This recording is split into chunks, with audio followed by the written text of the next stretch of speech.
Na la niveau si beaucoup n'apôtre je vais venir prophète sur Guinée à lobby tango ya que Jésus a visité 2 fois na lola ke na lola akoti na lola ata moi si moko te kaka mibali bon tozo mituna satana za na lola lola nini ya kendaki akoti ka mibali na lola Prophète Élisée tango lobi ake dans le na lola na lola lola ezapona mibali na lola moi si akozalate mobali akozalate de l'esprit nous serons des esprits esprit za la sexte esprit za la parce que ya bien kotika mibali akotika mibali siko mitu na lola nini mais je appelle ça so mais ça bi tango ozo sala bolamu na se ozo tonganda kuno likolo tango sala bolamu belo tonganda so sala bolamu nke ndako no ke kutango esila est-ce que batu bayebaka bacha banini te mais songa biso est-ce que batu bayebaka ke satana zalaka na seya na mabelete satana zala na lola Olobi Satan. Il fut précipité sur l'Apocalypse 9, 12, 9, quelque chose comme ça. Lui et ses anges. Il fut précipité par la terre. Nous n'avons pas lutté contre les sangs et la chair. Nous luttons contre les esprits dans les lieux célestes, les dominations, les principautés, dans les lieux célestes. Ce qu'on va faire ça, on va compliquer. Pendant que l'ange a fait sa version, l'ange Gabriel descendait pour répondre à Daniel. Le prince l'a arrêté dans les airs. Bakanga et Likolo va emprisonner. Pierre Azolo Baboy. Marie, vous devez aimer vos femmes parce que c'est une créature faible. Il faut écouter pas mon bal. Ceux qui m'ont bali à lingi moisi, il est capable de protéger la femme. Et ça n'a pas tout bazo kutana na ba demo ba tout bazo mona ba biloko misusu atangi akutana na biloko akindo kya milobeli ke papa. Au ciel il y a des monstres. Au ciel il y a des monstres. Bandela au ciel il y a des monstres. Et à côté nzamba vandi. Oh papa. Ba monstre. Ba to ba pleki sa expérience na nzamba. Tango na zo biso ke tout homme d'alliance o yakutana na nzambe ya solo. N'a pas droit de donner l'explication ni les dessins sur Dieu. Mais ceux qui ont moni muto a dessiné qui nzamba zala qui na su kebele mi lala c'est-à-dire la kutana na nzambe te amona démon. Tozana batu oyo. Bazana lèpre spirituelle mi su bazo kufa. Lèpre spirituelle. Lèpre spirituelle existe aka. Donc azotambola na bien mais sur le plan spirituel il y a beba. Nous sommes l'église camp de vainqueurs. Notre programme, lundi, intercession, mercredi, culte d'enseignement, vendredi, culte prophétique, samedi, jeunesse et suivi, dimanche, culte d'adoration, 9h juste à 12h juste. Notre adresse, Halle Verte, numéro 1. Quartier Joli Parc dans la commune de Ngaliema, référence. Place commerciale Ma Campagne, en face du supermarché Genesis. Infoline 081 079 22 52. Bienvenue dans la maison de notre Père. Jésus-Christ est Seigneur.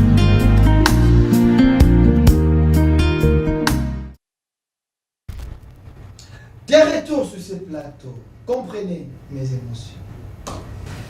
La patrie ou la mort, j'aime bien le Congo, j'aime bien mon président Tshisekedi, mais quand il s'agit de parler, je parle pour le Congo. Je parle pour le Congo parce que je l'aime. Je veux qu'il s'assume.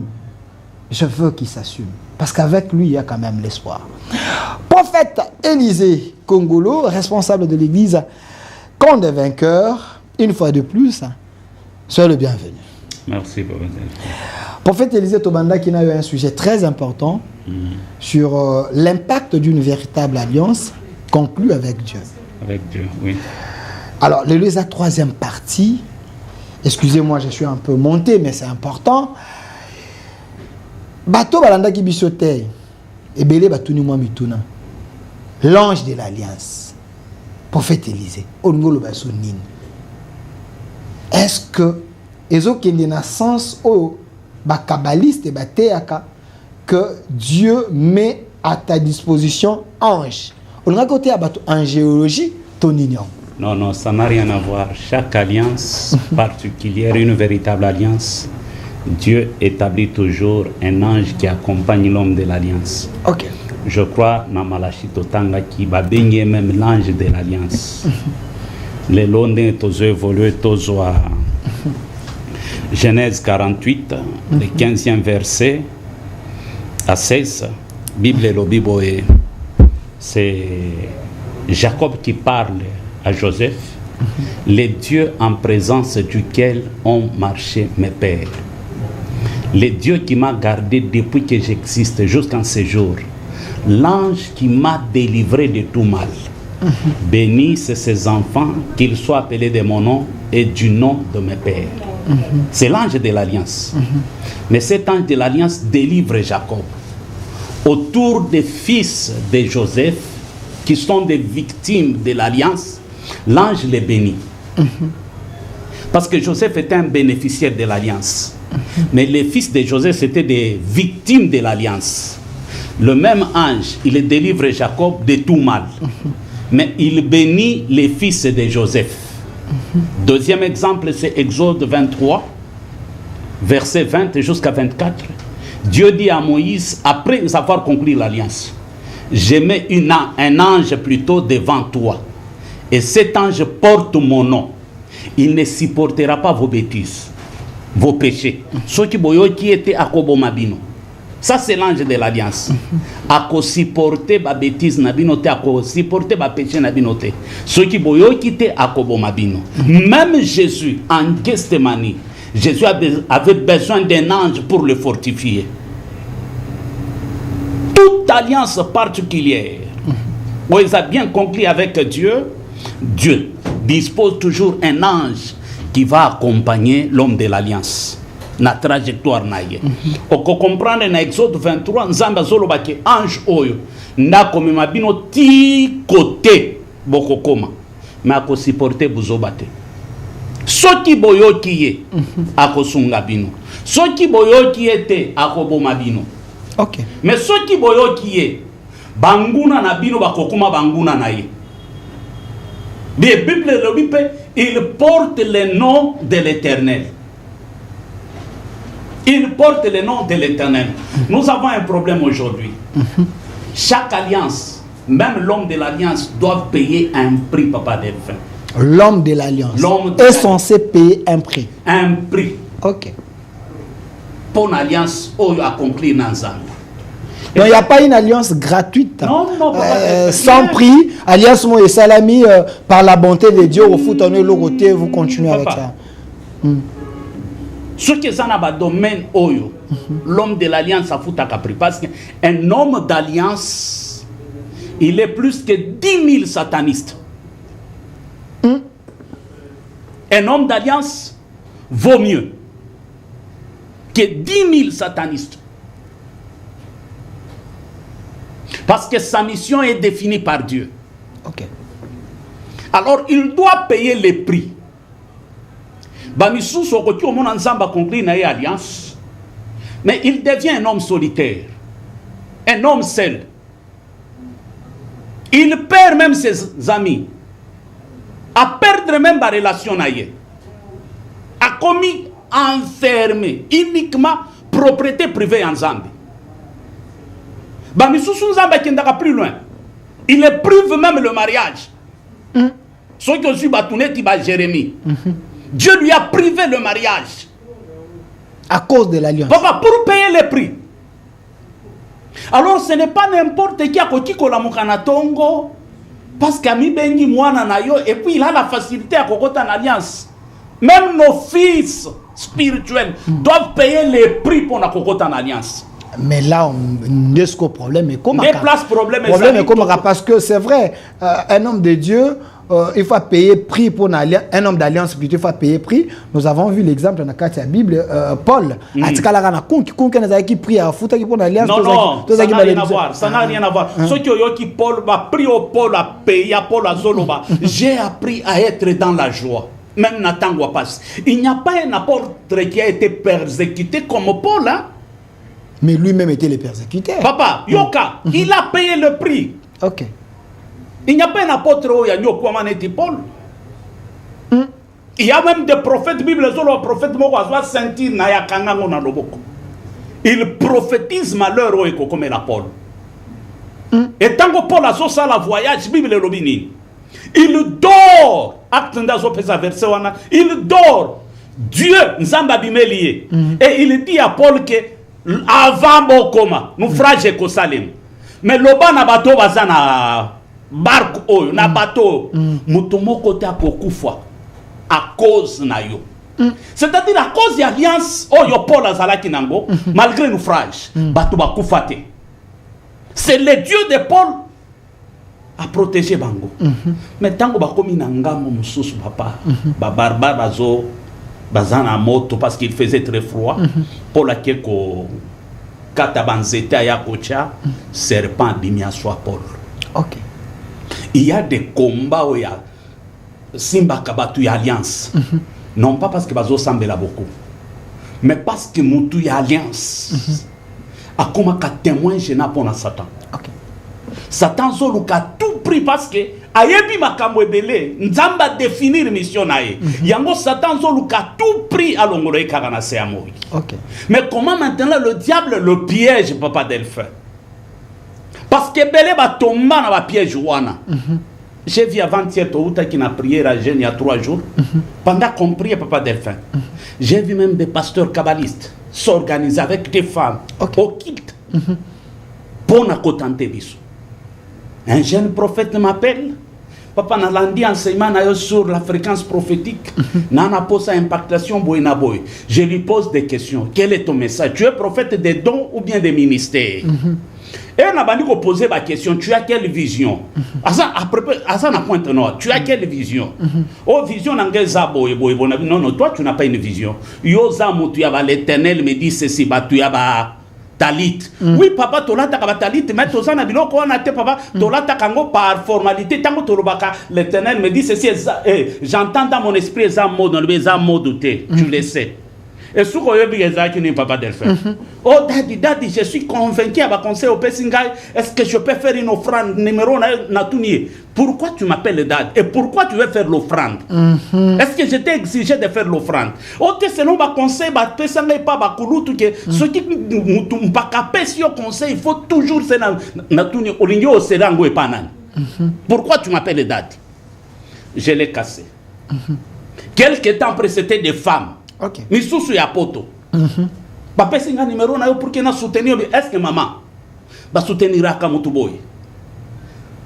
To sunga yo ndengini. Tango na découvrir bango papa Delphin, je dors au milieu de la nuit. J'ai fait un rêve. Na ota iko expliquer ngo pasteur Chou. Moi na moko église abima joako ayeko zonga to kende prière. Na kokota na salwa na sal molili. Lumière muke.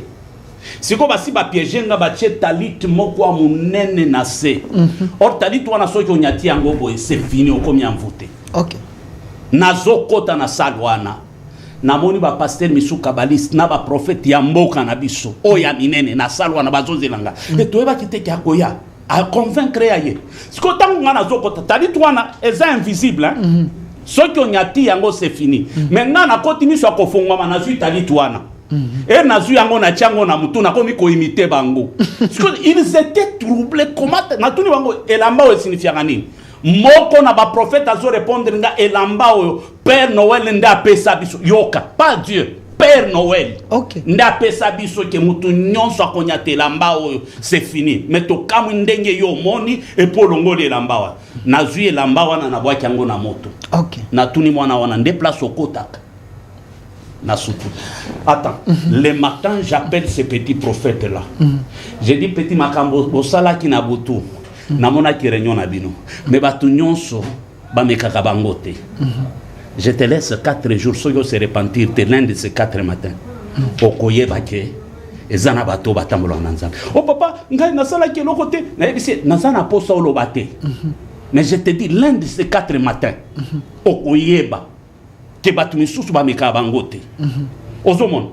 Tout ça na basi oyo, na ba chrétien oyo, ba fidèle oyo, que le diable a disposé uniquement pour na combattre ba pasteur o bazala kana alliance ya solo. OK.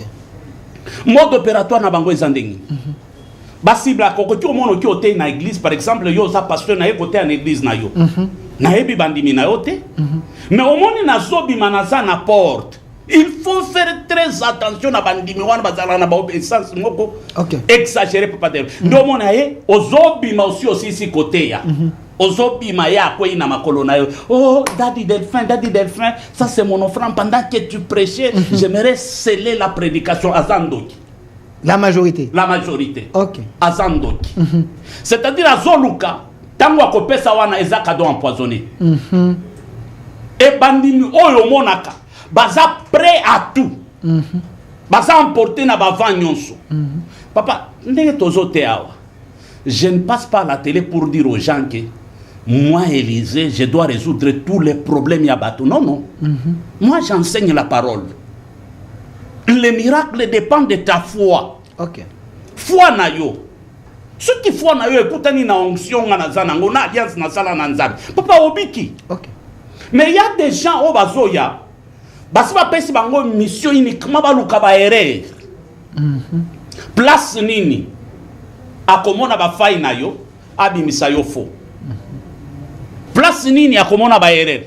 Yango somone sana ba demande misusu. Tango azo sala yo ban demande. Il faut faire très attention aussi na basio yo. Tango abengi yo, il t'explique des choses et zanga makole zanga mutu. Elle te prend 10 minutes, 20 minutes, 30 minutes, mais azolo ba elo côté. Elle cherche un moyen pour t'envoûter. Mais moi ça na ya afongoli motema. Afongoli motema lobini. Ana, baya kalwa Ana. Papa, asopi motema et pas papa et pas daddy. Abandu ko yebi sona makambo chambre na ye na makambo kuta na kanango tout ça pour être comprendre bien pour orienter prière ya bien. Ça fait 34 ans. Mutu musu azoloba, otuni au juste souci na wezani. Donc elle yi mobali ote. To semble la restauration ote. Ozo divorcer ote. Si comme maman olingini. Bon mutu abongo ko gereni. Ote papa na lingi maintenant nzamba lo belangai na eba soki za volonté nzamba asia sali 30 ans dans le mariage aboti alors ka volonté nzamba siko komi ko luka volonté ozomona sorcellerie. Tu vois la sorcellerie. OK. Et tango yo ko commettre erreur yebisi mama nazomona ne libala wana te. C'est les prophètes, les faux prophètes qui m'ont appuyé. OK. Ozomona ndenge ba travailler en mode opérateur. Akoloba na yo ba bêtise miloko ezanga tina. Si tu n'es pas sage. Okoti na vana ye. Yango mona kan par rapport ya moi maturité tozana wezana batu misusu. So mona benyo 3 fois 4 fois. Et ya zolo bana ye l'autre côté. Vaut mieux bloquer ye kaka pour éviter. Parce que azo ebelo ko olukate. Non, esa mission ye. OK. Aso embryo yo boy pour que tango yo kolo. Oti koloba ebisu eza bongote. C'est comme ça que bazalaka. On appelle vidéo. Papa, mensonge ça est belé. Toyebi musala ya télé. Toyebi comment ça fonctionne. Mais laisse-moi le temps d'enseigner. OK. Pour que Batouba comprendre. OK. Bandimi obayaka. La plupart de fils que les hommes de l'alliance aiment. Nde batu satana utilisaka pona ko trahir biso. Donc moi na ya motema ya papa. Oui. Ici ka confiance à papa zalaka et vandaka. Ba on diable utilisaka pour te ba trahir. Bona ko trahir. OK. Mais pas oyo balingaka papa. À un niveau même basa prêt à perdre vie na bango. Bona papa. Bango ne bakoma kaba héritier d'alliance. Et Jésus n'a jamais aimé Pierre. Jésus n'a jamais aimé Pierre. Bon dire. Nanda ko batwa. Pour dire Jésus aimait beaucoup Jean. Mais la Bible déclare que Pierre aimait beaucoup Jésus. Mais Jésus n'a jamais laissé son église entre les mains des gens. Mais Jésus a laissé son église entre les mains de Pierre. Il a posé la question à Pierre 3 fois. Pierre, m'aimes-tu? Pierre olinga kangai. Pierre olinga kangai. Nzambe yo moko yebi. Parce que bolingwa Pierre. Ezala ki amakasi. Na ozoki ta pour na faire comprendre bato bazolanda biso. Lorsque une femme aime l'homme beaucoup, moi sois na ko souffrir. Ah, prophète.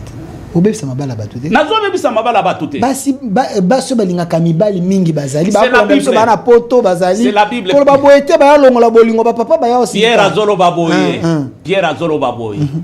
Marie, vous devez aimer vos femmes parce que bazaba créature faible.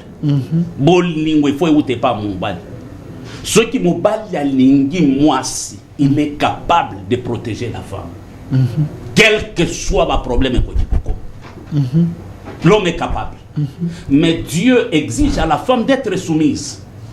OK. Mais au comment la basio balinga kamibali mingi ba souffrira. Pourquoi? Parce que mobali a yebi. Mobali a ko sala de n'importe quoi yebi. Kena bolingo mwasi na ngazala na ngo olimbisa kaka. Yango ozomona lelo ya ce qu'on appelle la manipulation ya bandimi. OK. Nous avons des bandimi oh ba yebi ko manipuler ba pasteur malamu. Basana semence ya satana. C'est là. Heureusement le lokon olobe lo mona ngina leksango tolobi bana oyo papa lingaka makasi bazaka ba héritier alliance té. Mais bana o balingaka papa makasi bango ne bakoma ba héritier ya alliance. C'est biblique. C'est biblique tout tu la qui ça. Alors oui, avant de continuer oloba ke lo moko on dit sotaki yango olobi était de l'autre côté. Chaque alliance c'est ngaka sacrifice. Pas sacrifice. Payer le prix. Payer le prix. Parce que côté on a payé le prix, on a côté on a payé le prix en des babu et comment et belé pas. Le premier prix à payer chez le fils pour que Bakot en alliance, il faut avoir la révélation sur l'homme de l'alliance. Donc le fils ne peut pas payer le prix. Il faut avoir la révélation. Jésus pose la question à ses disciples nyonso. Batbazolo banazanani o alobi Jérémie o alobi Ézéchiel o Élie bino nazanani oza prophète. Mais Pierre regarde Jésus, il donne une révélation, il dit tu es le Christ et le Fils de Dieu. Jésus a dit ce n'est ni la chair ni le sang qui t'ont révélé ces choses, c'est mon Père. Tu es Pierre, sur cette pierre j'ai bâtirai mon église. Est-ce que tous les fils ont accès à la révélation? Yoka, il faut qu'on Yoka, il faut payer les prix. Pierre donne la révélation. Jésus a vu même la clé à émission nyon soko kanga. Na se amoy même na lola. Nyon soko fongol même na lola eko fongwa. Ça c'est le premier point. Le deuxième point c'est la loyauté, la loyauté. Un fils loyal. Bazar rare. Tango ba loyauté la kisi ko umela o ben parce que moto ko umela na papa mazana loyauté maza loyauté parce que ba to ba olanda biso asala na père 15 ans 20 ans mais il n'est pas loyal. Satana umela pembeni ya Nzambe. C'est un cas problème créer quand ndeko ba ma umela na Satana umela pe Ezekiel azoloba ozala ki fidèle ki mukolo ba ye kokuta lisumu epa na yo. Par la grandeur de ton commerce, chérubin protecteur, tu as été précipité. Loyauté, loyauté, c'est une question d'un cœur sincère. Ok. Mon thème est ouvert. Okoyeba un fils loyal ndengeni. Tout ce qu'il fait, le père est au courant. Est-ce qu'il y a que les lotos en abana na église? Ce qui a un problème là, tu es père. Ok. Ce qui a pas un wami. Okoyeba te atonganda koyeba te. A voyager koyeba te, a somba mi tu koyeba te, pe osambel rappel pour na biloko wana te. Ce qui a commis na mbongo. A commis kojije yo. Père azala lokosto ce qui a présenté. Zona la qui c'est oyo. Mais si ko ce qui a su kaka ba manquant ba perte. A commis papa ni panché. Wana no yebi biloko azala na. Maman moko na mbujima et papa Delphin. A kangi $12,000. Pasteur Nayazo Senga $250 pour que ba somba groupe électrogène. Nzamba lobeli bimisa mbongo pesa 500 mama boyi. Talabado tozala na bango. Bimisa 500 mama boyi. Prière sili parce que pasteur a insisté même avant clôturer prière zana mutumo kwa wa nzamba zolobele. Mama zonyo moni ba toilette ambujima ya 12 mètres zalaka 100 qui vezaka coup direct. Coup direct. Mama koti toilette ayo ka coup direct boye uti pa na été. Nzoka $12,000 wana. Et quoi, il a 12 mètres. À contrôler les bois, maman, papa, ni ma mère, encore ma mère, tu fouais. où est la casse là? Nanya kokota na 12 mètres, wana. Ake dolongola. Ndake na église. Mwambi wanzambi. Nzambe tikingai. Papa, 12 000 ekei. Ok. Yango zomona tozaka na bana misusu. Lorsque Dieu le parle bazokate, ndomoni nzamba sungi okeko soma ki Range Rover moko ya kala nzamba komi ko retirer badine na ba offrande na Range wana zana ba pan kaka ya $4,000 $6,000 tellement que so hôtel ba kiti nango en cuir. Parce que ça loyauté. Ton nzamba tinde na nzela mabe. Oui. Parce que ayoki mongongo nzamba ba ignorant. Dieu envoie même un esprit d'égarement pour que ba croire na mensonge enfin que ba la juger. Mabe no ndo bukaka nyonso bimisanga na Bible. Troisième point. Une obéissance totale. Obéissance totale. OK. Papa. Tala ba bénéficiaire y alliance. N'a pas hérité. Isaac n'a pas hérité l'alliance d'Abraham parce qu'il était fils d'Abraham. Mais il a hérité l'alliance parce qu'il était d'abord sacrifice entre les mains d'Abraham. Isaac n'était pas sacrifié à la montagne. Mais Isaac était sacrifié pendant les 3 jours de marche. À la montagne, Dieu devait ressusciter Isaac. C'est pour cela que nous sommes en train de typifier Isaac comme Christ. Christ qui devait faire 3 jours dans la tombe. Et le 3e jour, Dieu devait ressusciter Christ. Abraham a boma Isaac déjà dans 3 jours de marche.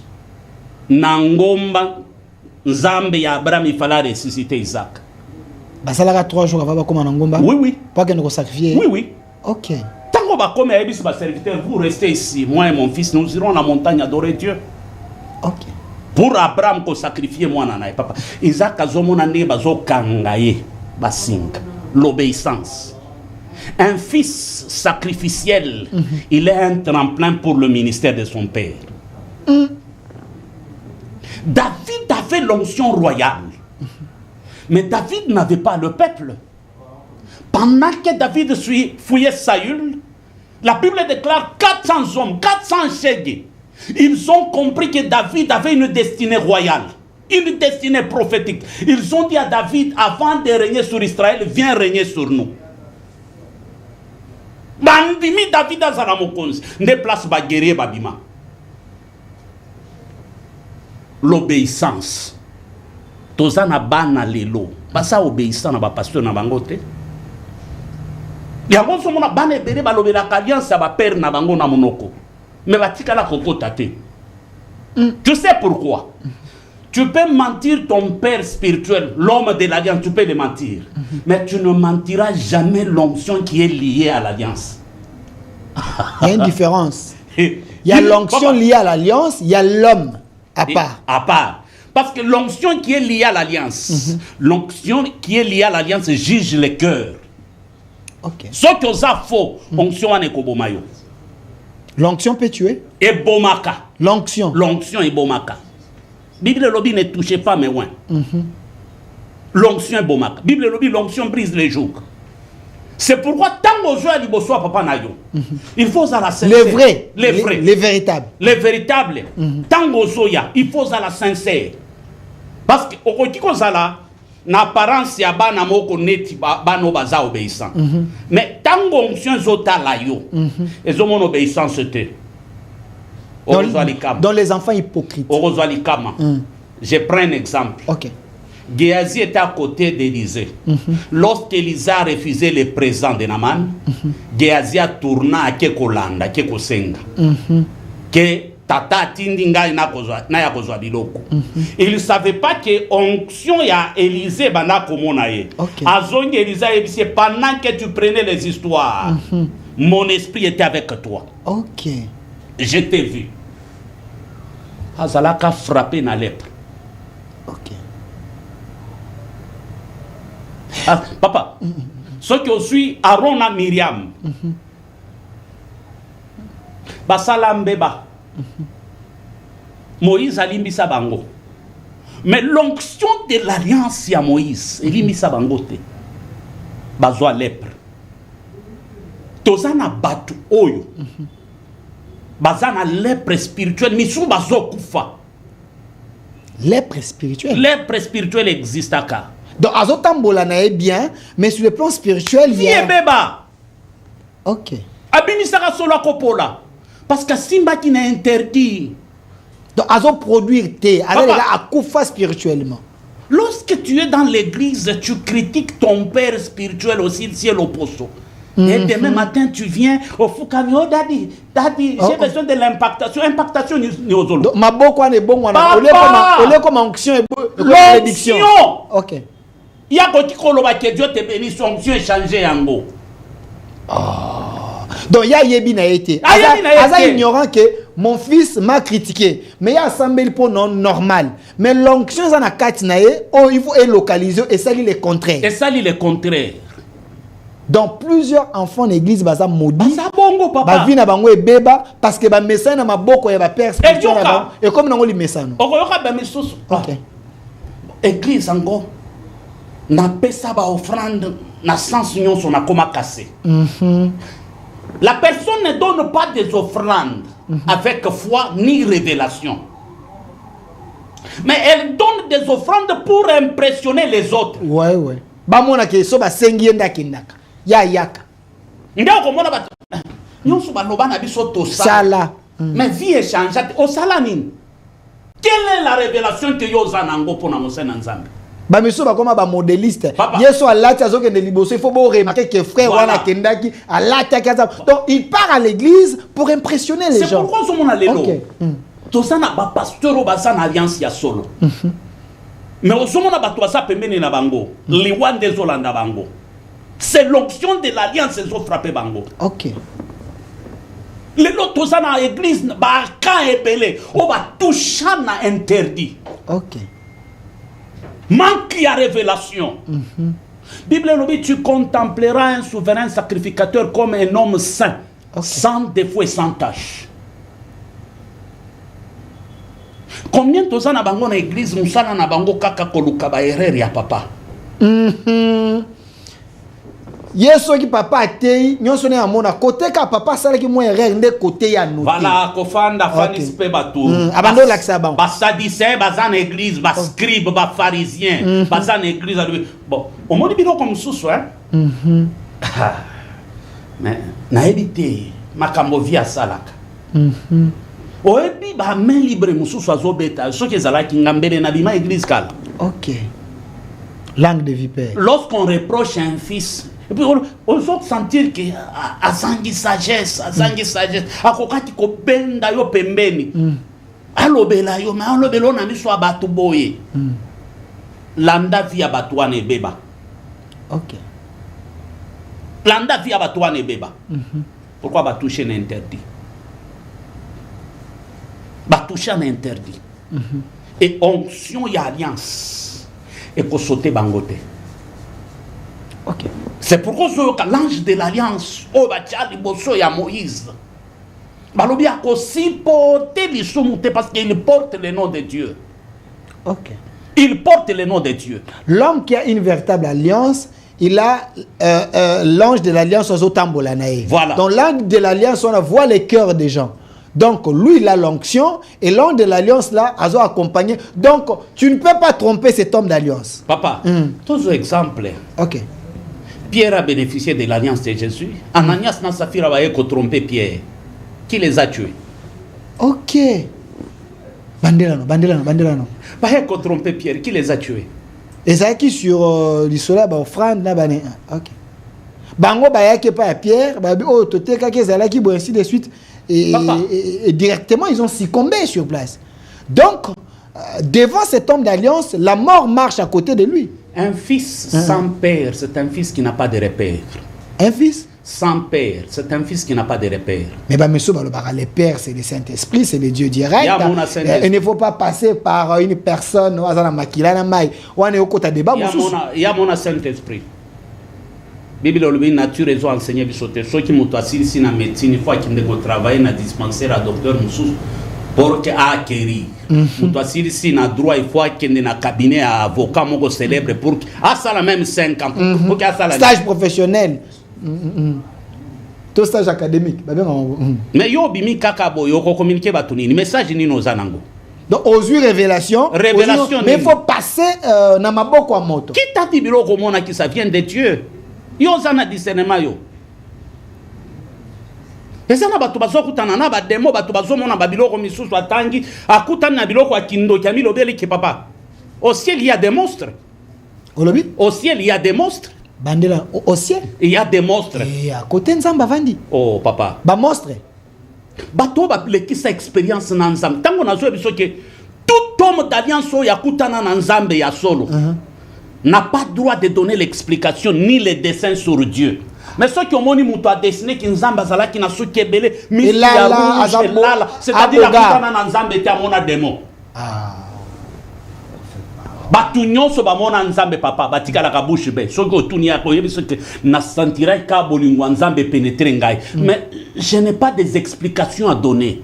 Perception exemple mon repos batu nanda ko bako beteli bako batu yebi ke kuna na lola soki tomati ba boulevard ezali kimi ezali ba minde ezali c'est beau si otango lo bate na lola ba monstre perception exemple ya monstre to lukango na bible na lola monstre mutalo bingana ko faki na keli felo zandoki l'ifelo eza prison et kangama même ba demo baza na l'ifelo te même satana za na l'ifelo te hein l'ifelo prophète wana obeti mais na za na bible obeti bordi siko yoka bato babaka no na kenza ba visiter na l'ifelo to leki na moto to moni satana to yebo Dieu m'a parlé je vous exhorte que vous allez prophète wana osiliksi bato na toke siko yoka lobike na matina lola na moni ba boulevard no lo les alakamai olobi les eaux d'en haut et les eaux d'en bas Jean Lobiango.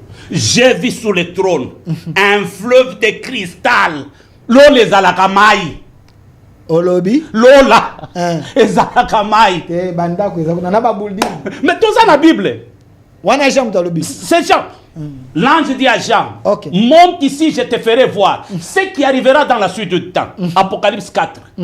Lorsque Jean est monté, c'est quoi l'anda, Jean Lobi, j'ai vu sous le trône quelqu'un qui était comme le fils de l'homme. Comme. À mon éclairité. Papa, pourquoi Jean a mon éclairité? Jean Apocalypse 5. Pendant que Jean pleurait, l'un des vieillards a dit à Jean, ne pleure point. Voici le lion de la tribu de Juda, qui est digne d'ouvrir les livres et de rompre tous les sept sceaux. Mais lorsque Jean regardait sur le trône, il n'a pas vu les lions, il a dit quoi? L'agneau qui était comme immolé, l'agneau. Voici les lions. On s'en mona. Il y a comme. Si yo ya repé sanga précision. Nzambe noko ya famille na yo o nzambe robimila yo mona yeboy. Même les plus grands prophètes de toute l'histoire de la Bible, Moïse, Dieu a dit à Moïse, tu ne peux pas me voir et rester en vie. Je passerai, tu verras seulement mon dos. Sauf que Moïse a mona mukongo nzambe. Kaka yo. Oyo uti na famille bangwande, uti na famille baluba. Oh papa, na balia famille. Na balia famille. Omoni nzambe. Abraham amona nzamba tikala ko pesa explication te. OK. Alambela na nzambe balia na kolia. Explication ni apesa. Abraham a discuté même na nzambe boye. Sur Sodome et Gomorrhe. Bible lobi basisi ko discuter Abraham azonye pa na nzamba azonye na lol. Bible place explication Abraham azolo banzamba zalaki na suki ebele misu boye misu ya mawatala. Les Jésus que nous prêchons à la télé. On a maboko toboka makilezo tanga na mona que nous prêchons à la télé ce n'est pas le Jésus des films. Celui des films peuvent être un chinois. Le Jésus que nous prêchons à la télé, ce n'est pas le Jésus des photos. Celui des photos, il peut être un génie, un Jésus témoin de Jéhovah. Le Jésus que nous prêchons, ce n'est pas le Jésus des photos, il peut être un Jésus branamiste. Mais le Jésus que nous prêchons, ce n'est pas le Jésus de la croix, c'est un Jésus faiblard. Mais nous prêchons un Jésus qui était mort, après 3 jours, il était ressuscité, et il est à la droite du Père en train d'intercéder pour nous. C'est celui-là, Jésus. Quand c'est lui qui a vu le Père, m'a vu. Au monde a père n'est pas monnaie vu voir. C'est lui qui a une bonne question. Parce que l'alliance déjà ma nourriture à moi c'est de faire la volonté de celui qui m'a envoyé de l'achever. Prototype à père c'est Christ. OK. Nous avons la connaissance de Dieu par Jésus. En dehors de Jésus, on n'a pas la connaissance de Dieu. C'est pourquoi la Bible avait raison de dire tout a été créé par lui et pour lui. Sans elle, rien n'existe. Jean, Bible Zoloba, il y eut un homme. Son nom était Jean. Il est apparu pour rendre témoignage. Il n'était pas la lumière, mais il est apparu pour rendre témoignage à la lumière. Et la lumière, c'est qui? C'est Christ. Par ta lumière, nous voyons la lumière. Ce qui ont dit, c'est que même na lola. Pe azongi. Amoni bandaku na lola. Il faut mettre na lola nini. Mais je appelle ça mais ça bi tant ozo sala bola munase ozo tonganda kuno likolo. Quand ozo sala bola mo belo tonganda ozo sala bola munke ndaku no kekuta ngo esila te. Est-ce que batu bayebaka? Mais sunga biso. Est-ce que batu bayebaka que Satan azalaka na seya na mabelete Satan azala na lola? Olobi? Satan. Il fut précipité sur l'Apocalypse 9, 12, 9, quelque chose comme ça. Lui et ses anges. Il fut précipité par la terre. Nous n'avons pas lutté contre les sang et la chair. Nous luttons contre les esprits dans les lieux célestes, les dominations, les principautés, dans les lieux célestes. Est-ce qu'on va faire ça? Papa. Ce qu'on précipite, l'ange Gabriel descendait pour répondre à Daniel. Le prince l'a arrêté dans les airs. Bakangaye likolo ba emprisonné. Na likolo. Na likolo. Donc diable a quoi ta tika la pe likolo akangi ange na likolo. OK. Malheur à vous la terre parce que le diable est descendu vers vous avec une colère. Est descendu, c'est-à-dire afin nakawate, il est descendu. OK. Avec une colère. OK. Bon bien ça na makambo belé il faut to réajuster ango papa Delphin. Landa ba témoignage à batoa na ba to oyo bazwa mission à Kindoki. Oh na kufa tango na sekwi okufa combien de minutes? Biso to yebi selon Bible so ki mutu akufi toza na deux lieux. OK. Toza na lieu liboso ba bengi gena. Deuxième lieu eza paradis. Paradis eza na lolate. Oui. Paradis eza na lolate. Bolé de repos. OK, yango nazo expliquer. Lorsqu'Abraham était mort, Abraham était dans le paradis. Lazare a koufi, Bible lobi Lazare a kofana na poitrine ya nani? Il Abraham na paradis. Mais riche a koufi azalaki na gena. Pas enfer gena. Azo senga mai, c'est-à-dire couloir moko e separaki bango na katikati wana. Ao senga mai, ao senga aide. Et pas Abraham a ebisa nani? Lazare. Lui croyait que même na paradis Lazare azaka pauvre. Na koti na paradis na moni Yesu atalinga na miso ama. La plupart ya basi yango ba pesa ba témoin. Eza basi yo baso ba déception makasi baza na crise ya bolingo. Tongolo babo mususu amona ki pe ndazo la ndo bingai na mona ki na lota ki na mona ki est-ce que ça me mutala ki ça que to diable pas ko ki pe ko la ça pe mutala loti si pe na tikana section na la ndibwa siboko na poto zo bazenga ye prophète so kinani alobi tango ya ki Jésus a visité deux fois na lola ki na lola akoti na lola ata moi simoko te kaka mibali bon tozo mituna Satan za na lola nini ya kindaki akotra ibela lola. Prophète Élisée, dans les na lola ezapona bibali na lola moi c'est agozalate mobali agozalate de l'esprit nous serons des esprits esprit za la sexte esprit za la na parce que ya bien kutika bibali akutika bibali siko mitu na lola nini. Et puis, ça image à Jésus abîmé là qui otali vraiment le bi oyo Jésus a film. Jésus de Mbandaka. Jésus a film papa. Oui, asana miso mawazo talanga na miso mawa Yesu ya film. Prophète Élisée, tangoza loba awa que dans les ciels il y a des monstres. Image moro loba ka awa que ni moi ça la miso partout. Je sais pas, c'est Ezekiel. En dedans et en dehors.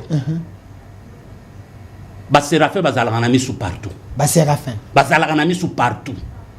Donc jusqu'au Moutloko Aboye, banana makolotim, osana miso partout. Donc c'est terrible ça. Joa ba être au bazalaka koto aza aigle, koto aza moto, koto aza vo, koto aza eloko mususu. Bon eloko abongo kobenga ngoni. Bavanda kapena nzambe. Temena nzambe. Bazana ba visage ébélé. C'est significatif, c'est biblique, il y a une révélation à chaque fois. Il y a une révélation. Okay. C'est tout un enseignement. Oui, là, moi, et ça va facette ensemble. Ok. Bon, toi, bon, abimeli yo, orolwani. Quand vous avez une image, ange, j'ai vu une roue. Au milieu de cette roue, il y avait encore une autre roue. Si vous avez Esaïe a l'année de la mort du roi Osias. Esaïe 6, moi Esaïe, j'ai vu le Seigneur assis sur un trône très élevé. Et les pans de sa robe remplissaient les temples. J'ai vu le Seigneur. Mais décrit les pans de sa robe remplissaient les temples. Parce que pas en robe, on se calcule. Si vous comprendre les révélations bien, maintenant Ézéchiel, à ta naissance, ton nombril n'a pas été coupé, tu n'as pas été lavé dans l'eau, tu n'as pas été frotté avec du sel, tu étais jeté dans un champ. Par ma compassion, moi l'Éternel, j'ai passé auprès de toi, j'ai vu tu baignais dans ton sang, j'ai dit vis dans ton sang. Tu as grandi, tes chevelures s'enveloppant et tes seins étaient formés. Tu avais une beauté parfaite, mais tu étais nu, entièrement nu. J'ai pris ma robe, je t'ai donné, j'ai fait l'alliance avec toi. J'ai dit, vis, c'est ton temps, le temps des amours. Prophète Élisée, le lot Matiming, t'as la caméra. T'as la caméra. T'as la caméra. Bateau, on se balandi. Waouh. L'enseignement d'aujourd'hui, c'était chaud. Bateau, balandi, culte ces lobby. Lobby, hein? Lobby. Dimanche ou dimanche? Ouais, dimanche. Voilà. Quitte ces lobby. À quelle heure? Bateau, balandi, bana pour ça, enseignement. Bakou, t'as la grâce. Je sais que les témoignages les opé ça m'a battu bazoya battu ta poto bazaroya de quoi la doit tout isami pesa non programme et puis numéro de contact lobby tozana kilte spécial auto ressemble la pona ba cas extrême cas compliqué tant tozolo ba to ressemble la tozana posa kaka yo tango zo ya église micro o memela biso kaka foi na yo kondima na yo parce que lobby konyonso ezo dépendre na kondima Jésus abanda ko loba ta foi t'a sauvé mais ce que yo kokutana na ngana etinganga o prophète balobaki nanga boyo lobi nini niso bazo benga na téléphone kaka bongo ba benga nga 3 fois na ba église na yebi eloko te yo moni nini prophète yo zambi kudi na ebité papa delphin mais ce que memelinga foi na yo ekutani na onction nga na zanango na alliance na sala na nzambe okobika OK yango na invité au culte zobana 9h juste 12h juste aussi ici après 12h juste na koyamba mopaya nyonso yaka lobi to sambela oyo ka parole nzamba ko toucher yo. Que Dieu vous bénisse. Église, adresse église. Adresse église, tous en place commerciale, allée verte numéro 1, ma campagne. Place commerciale, allée verte numéro 1, ma campagne. Ce que tu as église, c'est ma campagne. Tu as église à ma campagne. Vous avez caché, église à ma campagne. Il faut y avoir une offrande, il y a belé. C'est ma campagne, église à ma campagne. Nasengi kaka foi, oza la générale, oza la capitaine, oza la ministre, oza la député, oza l'avocat, oza la magistrat, oza la mutofanda kana kitoki mosi, toza na posa na yo, bandundu toza na posa na yo, e oza la na braza katisa toza na posa na yo, lobi oya to sambela. Offrande prophète ezate soka ina porte ava kota, offrande prophète ava kutana na yo. Okutana na biloko nyonso wana te. OK. Yaka okokutana na nzambe ebele bazoya bazo consulter biso bazo kutana na nzambe ebele baza satisfait déjà yaka okokutana na nzambe numéro na biso za 081 079 081 079 22 52 081 079 22 52 081 079 22 52. So abengi bazyo yo moko. Bakozanga moko. OK. Yoza na kabala, ozoluka. peut-être oyebi te zana bat nyonso ba provokaka te bosala likelemba na bino likopa na bino mais misusu tokokunda bango continuer kaka mais kaba tentation na yo nyonso na bambo continuer okoyeba ke ba alliance véritable existaka. Mais bateau bana ba problème o bazana posa yesu asunga bango asa non mundu bako sapena mikumba na ye azana ba kiss na ye azana posa se débarrasser nango nzamba sunga ye ba oya ba kiss ba yaka na ba humilité to yebi bango. OK. Mais ba o ba yaka na ba modestie moko ya lokuta to yebi bango parce que toza na discernement des esprits. OK. To na pas sur révélation. Merci. Merci prophète Élisée Kongolo. Bino bato bolandi okutana libaku ya kolanda émission yo. Dieu t'a parlé. Dieu parle tantôt d'une manière, tantôt d'une autre. Église ezali lobby na 9h na place commerciale numéro 1 na ma campagne so comme na station ma campagne aux moto to côté loin na place commerciale. Eza kaka esika moko yebani église ezali ana quand des vainqueurs yakana ba problème na yo na foi na yo. Peut-être que mituna nazana ba foi na kenana ba croisade na ndimaka na memaka papa ko tozaka obukana na memaka te. Cette fois-ci Dieu t'a dit viens. Pourquoi on a insisté que amène ta foi, crois que Dieu existe. Et bele ba kinda ba croisade na la foi en Dieu. OK. Mais tozolo la foi de Dieu. Il y a une différence. Une très grande différence. Mokolo ezali to ko. Ndima ke nzamba kosala. Pas kosala. Azosala. Tango zobi mananda ko nzambe merci parce que aussi au sali. Folie de la foi. Aussi au sali. Asi anticipé déjà. Aussi au biki singai. Aussi au pesinga mobali. Des fois to zolobe. Ici au pesinga mabota. Voilà. Ici au pesinga musala. Malade et Cécilie. Fate o nzambe merci parce que au kopé sangai. Yandi ma déjà que nenga zo ya nzamba si asali. Asi asali. Ndetango ya kutali na oya yo le Dieu de ton alliance et s'est déclenché. Merci prophète Élisée Kongolo, vous êtes une bénédiction. Merci pour plusieurs personnes, tous à témoignages, enseignements, tous à témoignages. Mais moi je tiens toujours à insister. Ataya lobi ngotengai na koloba. L'émission ce n'est pas son émission, c'est mon émission. Mais na bombela e mardi na samedi na yambakae ateya kaloba nzambe.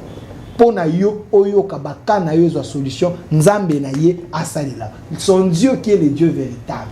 Le Dieu véritable. Alors, mais cette émission, comme il paye,